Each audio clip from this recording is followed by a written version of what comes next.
फहम। तो आज हम बात करेंगे वो लोग जो खुदावंद यीशु मसीह को एक आम इंसान या एक नबी मानते हैं, वो खुदा की बादशाही में नहीं जा सकते। इसलिए क्योंकि खुदावंद यीशु मसीह ने कहा जो आसमान से आता है वो आसमान की कहता है, जो ज़मीन से है वो ज़मीन की कहता है। हर वो इंसान जो माँ बाप से पैदा हुआ है वो ज़मीन से है और वो आसमान की बातें कभी भी नहीं बता सकता, बेशक वो कितना भी इल्हामी क्यों ना हो। लेकिन खुदावंद यीशु मसीह आसमान से आए, खुदाई दावे किए और वो तमाम सच्चे दावे किए। यीशु मसीह ने कहा आसमान और ज़मीन का कुल इख्तियार मेरे पास है। जिसने मुझे देखा उसने बाप को देखा, यानी उसने खुदा को देखा। बाप और मैं दो नहीं बल्कि एक है। यीशु मसीह ने कहा राह हक और ज़िंदगी मैं हूँ। यीशु मसीह ने कहा कोई मेरे बगैर बाप के पास नहीं जा सकता। यीशु मसीह ने हवा और आंधी को रोका। यीशु मसीह ने 4 दिन के लाजर को ज़िंदा किया। यीशु मसीह ने कोढ़ियों को शिफा दी। यीशु मसीह ने मुर्दों को ज़िंदा किया। यीशु मसीह ने जिन लोगों की आंखें नहीं, यीशु मसीह ने उनकी आंखें बना के लगा दी। यीशु मसीह ने हर तरह के बीमार को शिफा दी। और ये सारे खुदाई दावे और ये सारे खुदाई करता है। यीशु मसीह ने कहा इससे पेशतर इब्राहिम था मैं हूँ। ये सारी बातें बताती हैं कि यीशु मसीह आसमान से थे, मसलन उन्हें खुदा ने भेजा थे। यीशु मसीह खुद खुदा थे। इसीलिए ज़मीन से जो लोग पैदा हुए हैं, जो लोग माँ और बाप से पैदा हुए हैं, वो लोग कभी नहीं बता सकते कि हकीकी खुदा कौन है या हमें किस रास्ते पर चलना चाहिए।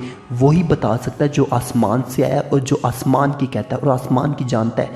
यीशु मसीह ने कहा अब मैं जाता हूँ ताकि तुम्हारे लिए जगह तैयार करूँ और फिर तुम्हें आकर अपने साथ ले लूँगा, क्योंकि जहाँ मैं हूँ वहाँ मेरे लोग भी होंगे। यीशु मसीह ने आसमान की बादशाही की बात की।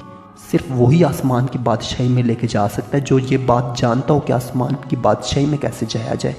अगर हम खुदा की बात करें तो डायरेक्ट इंसान खुदा को नहीं जान सकता। जब हम यूहन्ना की अंजील उसके 17 बाब और उसकी 4 आयत में पढ़ते हैं तो वहाँ पर लिखा है जो काम तूने मुझे करने को दिया था उसको तमाम करके मैंने ज़मीन पर तेरा जलाल जाहिर किया है। और अब ए बाप तू उस जलाल से जो मैं दुनिया की पैदाइश से पेशतर तेरे साथ रखता था मुझे अपने साथ जलाली बना ली। यीशु मसीह यहाँ पर सिखाना ये चाह रहे हैं कि वो जलाल जो ए बाप अपनी पाकीज़गी को अलहदा करके ज़मीन पर भेजा है, उतनी पाकीज़गी को जितनी इंसान बर्दाश्त कर सके कि लोग मुझे पहचाने तो मसलन लोग खुदा को पहचाने। खुदा ने उतनी सोच के मुताबिक ज़मीन पर खुदा यीशु मसीह को भेजा जितनी इंसान बर्दाश्त कर सके। पूरे खुदा को इंसान नहीं देख सकता। मूसा को खुदा ने कहा कि इंसान खुदा को नहीं देख सकता। इसीलिए खुदा ने अपनी थोड़ी सी पाकीज़गी को अलहदा किया और ज़मीन पर भेजा कि इंसान खुदा को समझ सके कि खुदा क्या चाहता है। यीशु मसीह ने कहा था अब मैं जाता हूँ और तुम्हारे लिए एक नया मददगार भेजता हूँ, यानी रूह हक जिसे दुनिया नहीं जानती।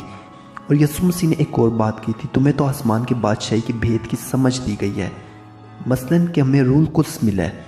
रूल कुद्स जो कि हमारा अच्छा मददगार है, हमें समझने में मदद करता है। जब हम किसी चीज़ को जानने की ज़रूरत करते हैं, मसलन हम खुदा को नहीं जान सकते, खुदावंद यीशु मसीह को समझ कर हम लोग खुदा को जान सकते हैं।